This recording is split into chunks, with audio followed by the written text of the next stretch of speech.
Bienvenue dans notre série éducative sur l'aéronautique, où aujourd'hui nous allons explorer un des aspects les plus critiques du vol, le décrochage. Comprendre le décrochage est essentiel pour tous les pilotes et les passionnés d'aviation, car il touche directement à la sécurité en vol. Mais d'abord, mettez un pouce en l'air et abonnez-vous à notre chaîne. Alors qu'est-ce que le décrochage? Le décrochage se produit lorsque l'angle d'incidence, c'est-à-dire l'angle entre le courant d'air et la corde de l'aile, devient trop élevé. Cela perturbe l'écoulement de l'air sur l'extraduc de l'aile, réduisant drastiquement la portance et entraînant une perte de contrôle. Lorsque l'avion atteint ou dépasse un certain angle d'incidence, souvent autour de 18 degrés, l'air ne peut plus adhérer correctement à la surface de l'aile. Cela crée des tourbillons d'air qui diminuent la capacité de l'aile à produire de la portance. Alors quelles sont les conséquences du décrochage?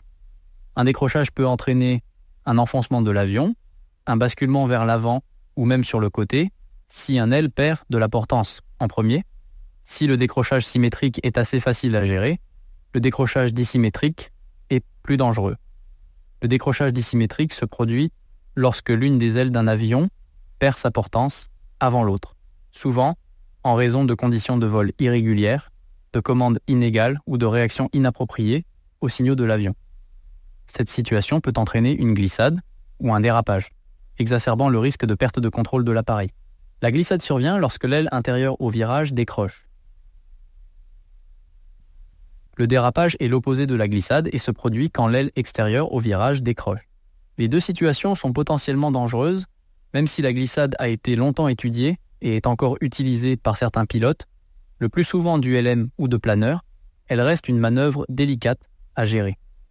Le dérapage est considéré comme plus périlleux, surtout dans les phases critiques de vol comme l'atterrissage et le décollage.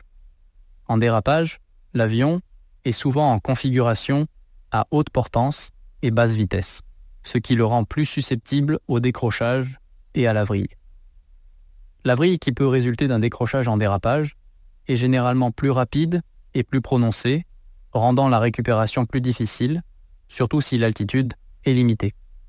Néanmoins, les pilotes sont formés pour reconnaître les signes précurseurs du décrochage et pour exécuter des manœuvres de récupération, telles que la réduction de l'angle d'incidence et l'augmentation de la puissance des moteurs pour regagner de la portance. J'ai terminé cette capsule. N'hésitez pas à revenir dessus autant de fois que nécessaire. Je vous encourage à explorer les vidéos suivantes du module aérodynamique pour enrichir votre formation aéronautique. N'oubliez pas de mettre un pouce en l'air et de vous abonner à notre chaîne. Et pour être sûr de ne rien rater, activez la cloche de notification.